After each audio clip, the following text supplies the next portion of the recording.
Hello everybody, Thomas J. Barkowski here with you with some more Oldhim practice for Proquest 3 and calling Indianapolis. New to Oldhim, so we need all the practice we can get. The first game of today, we're going to go against Iyslander. Iyslander is very good, very strong. We put in 3 Oasis from the sideboard, take out our 3 Command and Conquers, and then we throw in AB3.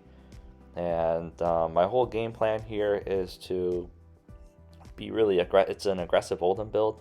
So be aggressive with trying to lower Icelander's life while trying to limit the amount of damage I'm taking.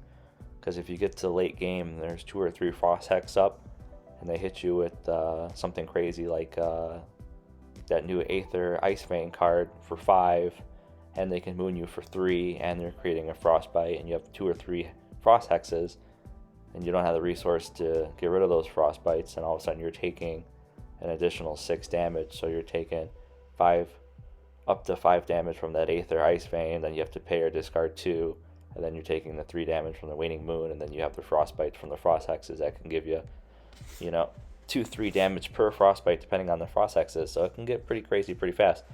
So we're trying to get as many big reds out of the deck as possible as soon as possible, so we can push that damage. I'm going to take some damage because this is an aggressive build, so if you want to hit me for 7 and I can throw back something like 10, that's great. I slip here, I get too aggressive, and I want to tear asunder because I think I have the resources. And then they give me a Frostbite.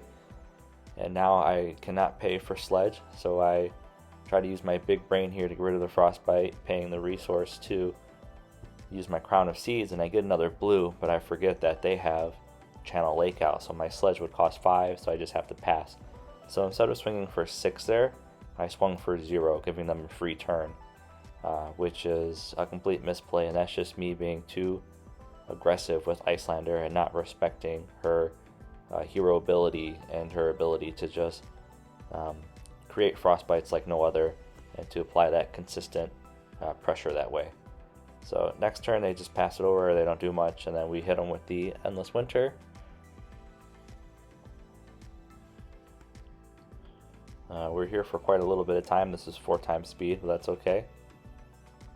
They're going to let it hit. Nope, they undo their turn.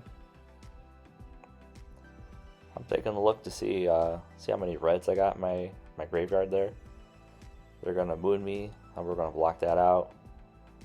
They're going to take a bunch of damage. Awesome. Probably go with the big Spinal Crush here. I'll probably take 7. Hit them back with the Spinal Crush and then Arsenal card. That's what I imagine I'm going to do.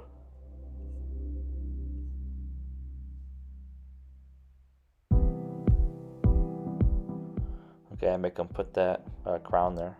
No, I make them put that card on top, yeah. And then we Spinal Crush. Yep, just trying to keep the pressure on.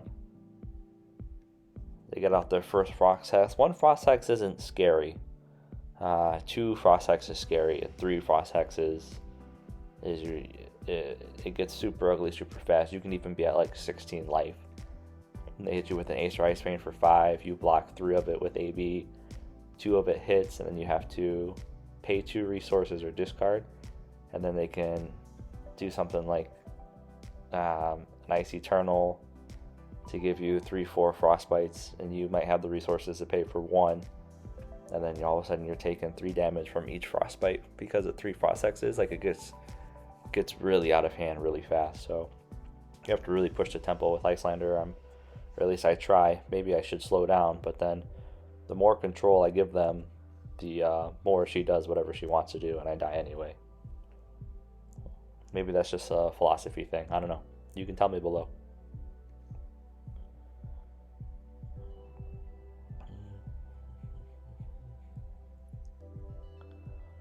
I was really thinking about discarding this Zealous Belting here. Or actually I do, because I want to get those reds out of the deck, because I know the late turns I'm going to need 3 or 4 blues in my hand when she really starts popping off.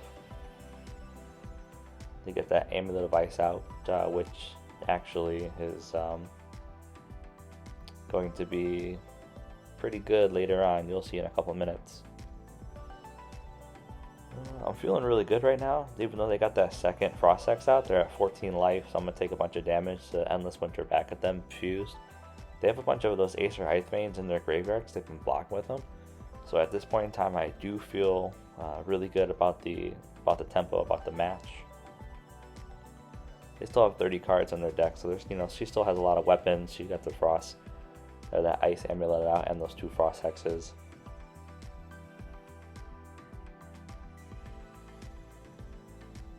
This one I'm trying to, I want to swing twice here and do some shenanigans with E-Strike with Go Again, but I have a feeling they're gonna Frostbite me to death, and then I won't have the resources to swing the second time. So I just go ahead and swing once. Kind of learning from earlier from that Tear Asunder. I tend to do that. This is probably the 3rd game I've got greedy like that. Try to go for the big play, and then they Frostbite you out, and you can't do anything, and it's a huge tempo swing. Now they got 3 Frost Hexes out, so this is where the game gets pretty crazy pretty fast. Because I'm up by 7, but 3 Frost Hexes are no joke, and they will immediately kill you.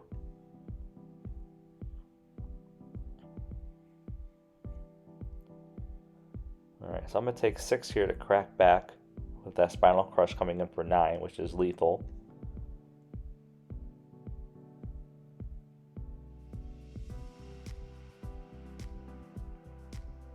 And this is where the fun begins. They're gonna break their Storm Striders here, so they can play Aether Ice Vein as an instant, which is coming in for 5. And if it hits, I have to pitch 2, which it will hit because I have AB3.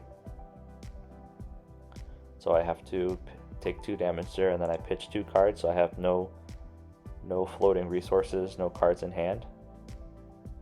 And now Waning Moon me for 3, which I can't stop. And then the Aether Ice Vein comes in for 5, which I can't stop, and I die.